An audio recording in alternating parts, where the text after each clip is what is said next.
ಮೈಸೂರು ಭಾಗದ ಜೀವನಾಡಿ ಕೆಆರ್ಎಸ್ ಭರ್ತಿಯಾಗಿದೆ. ಇತಿಹಾಸದಲ್ಲೇ ಮೊದಲ ಬಾರಿಗೆ ಜೂನ್ನಲ್ಲಿ ಭರ್ತಿಯಾಗಿರೋದು. ಈ ಹಿನ್ನೆಲೆಯಲ್ಲಿ ಸಿಎಂ ಸಿದ್ದರಾಮಯ್ಯನವರು ಬಾಗಿನ ಅರ್ಪಣೆ ಮಾಡಲಿಕ್ಕೆ ಸಿದ್ಧತೆಯನ್ನ ಮಾಡಿಕೊಂಡಿದ್ದಾರೆ. ನಾಳೆ ಬೆಳಗ್ಗೆ 11:30ಕ್ಕೆ ಅಭಿಜಿನ್ ಮುಹೂರ್ತದಲ್ಲಿ ಬಾಗಿನ ಅರ್ಪಣೆಗೆ ಮುಹೂರ್ತ ಕೂಡ ಫಿಕ್ಸ್ ಆಗಿದೆ. ವೈದಿಕ ಭಾನುಪ್ರಕಾಶ್ ಶರ್ಮಾ ಅವರ ನೇತೃತ್ವದಲ್ಲಿ ಪೂಜಾ ಕೈಂಕರ್ಯಗಳನ್ನ ನೆರವೇರಿಸಲಾಗುತ್ತೆ.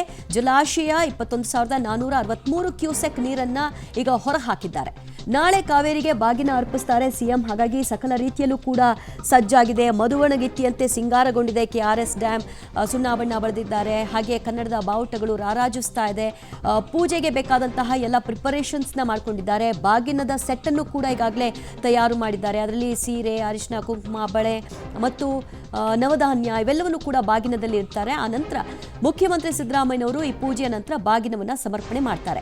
ಹಾಗೆ ನೋಡಕ್ ಹೋದ್ರೆ ಇತಿಹಾಸದಲ್ಲೇ ಮೊದಲ ಬಾರಿಗೆ ಕೆಆರ್ಎಸ್ ಡ್ಯಾಮ್ ಜೂನ್ನಲ್ಲಿ ಭರ್ತಿಯಾಗಿರೋದು.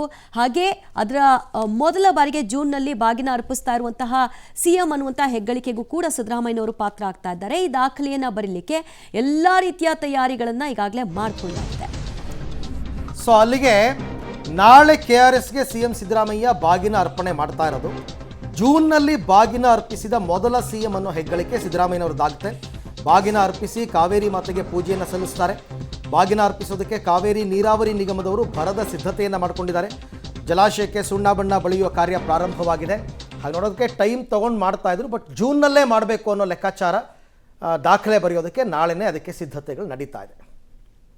ಮೈಸೂರು ಭಾಗದ ಜೀವನಾಡಿ ಕೆಆರ್ಎಸ್ ಅಣೆಕಟ್ಟೆ 93 ವರ್ಷಗಳ ಇತಿಹಾಸದ ಬಳಿಕವಾಗಿ ಸಂಪೂರ್ಣವಾಗಿ ಜೂನ್ ತಿಂಗಳಿನಲ್ಲಿ ಭರ್ತಿಯಾಗುವ ಮೂಲಕವಾಗಿ ಹೊಸ ದಾಖಲೆಯನ್ನು ಬರೆದಿದೆ. ಈ ನಡುವೆ ಸೋಮವಾರ ಸಿಎಂ ಸಿದ್ದರಾಮಯ್ಯನವರು ಈ ಒಂದು ಅಣೆಕಟ್ಟೆಗೆ ಬಾಗಿಣವನ್ನು ಅರ್ಪಿಸುವ ಮೂಲಕವಾಗಿ ಹೊಸ ದಾಖಲೆಯನ್ನು ಕೂಡ ನಿರ್ಮಿಸಲಿದ್ದಾರೆ. ನಾನಿದೀಗ ಮಂಡ್ಯ ಜಿಲ್ಲೆಯ ಶ್ರೀರಂಗಪಟ್ಟಣ ತಾಲೂಕಿನಲ್ಲಿರುವಂತಹ ಕೆಆರ್ಎಸ್ ಅಣೆಕಟ್ಟೆಯ ಬಳಿ ಇರುವಂಥದ್ದು. ದೃಶ್ಯದಲ್ಲಿ ಗಮನಿಸ್ತಾ ಇದ್ದೀವಿ. ಕೆಆರ್ಎಸ್ ಅಣೆಕಟ್ಟೆ ಸಂಪೂರ್ಣವಾಗಿ ನೀರಿನಿಂದ ಕಂಗೊಳಿಸ್ತಿರುವಂಥ ದೃಶ್ಯಾವಳಿಗಳನ್ನು ಗಮನಿಸ್ತಾ ಇರುವಂಥದ್ದು. ಜೂನ್ ತಿಂಗಳು ಅಂದರೆ ಈ ತಿಂಗಳಲ್ಲಿ ನಾವು ಸರ್ವೇ ಸಾಮಾನ್ಯವಾಗಿ ಪ್ರತಿ ವರ್ಷವೂ ನೋಡ್ತಿದ್ದಂತಹ ಒಂದು ಗರಿಷ್ಠ ಸಾಮರ್ಥ್ಯ ಅಂತಂದರೆ ಡ್ಯಾಮ್ದು ಒಂದು 88-90 ಅಡಿಗಳಷ್ಟು ಸಹ ಇರ್ತಾ ಇತ್ತು. ಆದರೆ ಇದೀಗ ಸಂಪೂರ್ಣವಾಗಿ ಜೂನ್ ತಿಂಗಳಿನಲ್ಲೇ ಕೆಆರ್ಎಸ್ ಅಣೆಕಟ್ಟೆ ಭರ್ತಿಯಾಗಿದೆ. ಈ ಮೂಲಕವಾಗಿ ಹೊಸ ಐತಿಹಾಸಿಕ ದಾಖಲೆಯನ್ನು ಕೆಆರ್ಎಸ್ ಅಣೆಕಟ್ಟೆ ಬರೆದಿರುವಂಥದ್ದು. ಕೆಆರ್ಎಸ್ ಅಣೆಕಟ್ಟೆ ನಿರ್ಮಾಣವಾಗಿ 93 ವರ್ಷಗಳಾಗಿವೆ. ಅಲ್ಲಿಂದ ಇಲ್ಲಿಯವರೆಗೆ ಕೆಆರ್ಎಸ್ ಅಣೆಕಟ್ಟೆ ಜೂನ್ ತಿಂಗಳಿನಲ್ಲಿ ಭರ್ತಿಯೇ ಆಗಿರಲಿಲ್ಲ. ಆದರೆ ಇದೇ ಮೊಟ್ಟ ಮೊದಲ ಬಾರಿಗೆ ಜೂನ್ ತಿಂಗಳ ಆರಂಭದಿಂದಲೂ ಕೂಡ ಉತ್ತಮವಾಗಿ ಮುಂಗಾರು ಮಳೆ ಬಿದ್ದಂಥ ಪರಿಣಾಮವಾಗಿ ಸಂಪೂರ್ಣವಾಗಿ ಕೆಆರ್ಎಸ್ ಅಣೆಕಟ್ಟೆ ಭರ್ತಿಯಾಗಿದೆ. ಈ ನಿಟ್ಟಿನಲ್ಲಿ ಕಾವೇರಿ ಮಾತೆಗೆ ನಮನ ಸಲ್ಲಿಸಬೇಕು ಅನ್ನೋ ನಿಟ್ಟಿನಲ್ಲಿ ಕೂಡ ಪ್ರತಿ ವರ್ಷದಂತೆ ಈ ಬಾರಿಯೂ ಕೂಡ ಸಿಎಂ ಸಿದ್ದರಾಮಯ್ಯನವರು ಬಾಗಿಣವನ್ನು ಅರ್ಪಿಸಲು ಸೋಮವಾರ ಏನು ಕೂಡ ಡೇಟ್ ಕೂಡ ನಿಶ್ಚಯವಾಗಿರುವಂಥದ್ದು. ಆ ನಿಟ್ಟಿನಲ್ಲಿ ಕಾವೇರಿ ನೀರಾವರಿ ನಿಗಮದ ಅಧಿಕಾರಿಗಳು ಮತ್ತು ಮಂಡ್ಯ ಜಿಲ್ಲಾಡಳಿತ ಸಕಲ ಸಿದ್ಧತೆಗಳನ್ನು ಕೂಡ ಮಾಡ್ಕೊಳ್ತಾ ಇರುವಂಥ ದೃಶ್ಯಾವಳಿಗಳನ್ನು ಗಮನಿಸ್ತಾ ಇದ್ದೀವಿ. ಡ್ಯಾಮ್ ಮೇಲ್ಭಾಗದ ಸಂಪೂರ್ಣವಾಗಿ ಕನ್ನಡ ಬಾವುಟಗಳನ್ನು ಹಾಕಿ ಕಂಗೊಳಿಸ್ತಾ ಇರುವಂಥ ದೃಶ್ಯಾವಳಿಗಳನ್ನು ಒಂದು ಕಡೆ ಗಮನಿಸಿದ್ರೆ, ಮತ್ತೊಂದು ಕಡೆ ಕೆಳಭಾಗದಲ್ಲಿ ಜರ್ಮನ್ ಟೆಂಟ್ ಹಾಕಿ ವೇದಿಕೆ ಕಾರ್ಯಕ್ರಮ ಕೂಡ ಒಂದು ರೀತಿಯಾಗಿ ಸಿದ್ಧತೆಗಳು ಕೂಡ ಆಗ್ತಾ ಇದ್ದಾವೆ. ಮೊದಲಿಗೆ ಸಿದ್ದರಾಮಯ್ಯನವರು ಮತ್ತು ಸಚಿವ ಸಂಪುಟದ ಒಂದಷ್ಟು ಸಚಿವರೆಲ್ಲರೂ ಕೂಡ ಮೊದಲನೇದಾಗಿ ಏನು ಜರ್ಮನ್ ಟೆಂಟ್ ಕಾಣ್ತಾ ಇದೆ ಅದರ ಪಕ್ಕದಲ್ಲಿರುವಂತಹ ಕಾವೇರಿ ಮಾತೆಗೆ ಪೂಜೆಯನ್ನು ಸಲ್ಲಿಸ್ತಾರೆ. ಅದಾದ ನಂತರವಾಗಿ ಈ ಒಂದು ಜಾಗಕ್ಕೆ ಬಂದು ಕಾವೇರಿ ಮಾತೆಗೆ ಬಾಗಿಣ ಅರ್ಪಿಸುವ ಮೂಲಕವಾಗಿ ಒಂದು ರೀತಿಯಾಗಿ ವಿಶೇಷವಾದಂಥ ನಮನವನ್ನು ಸಲ್ಲಿಸ್ತಾರೆ.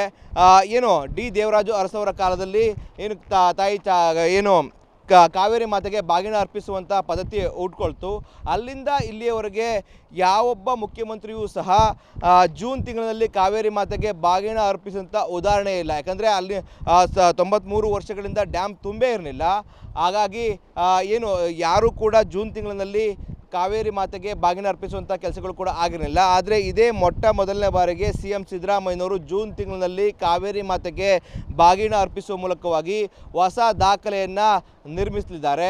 ಒಟ್ಟಾರೆ ಹಳೆ ಮೈಸೂರು ಭಾಗದ ಜೀವನಾಡಿ ಕೆಆರ್ಎಸ್ ಅಣೆಕಟ್ಟೆ ಜೂನ್ ತಿಂಗಳಿನಲ್ಲೇ ಭರ್ತಿಯಾಗಿರುವಂಥದ್ದು ಸಾಕಷ್ಟು ಸಂತಸ ಈ ಭಾಗದ ಜನರಲ್ಲಿ ಮನೆ ಮಾಡಿರುವಂಥದ್ದು.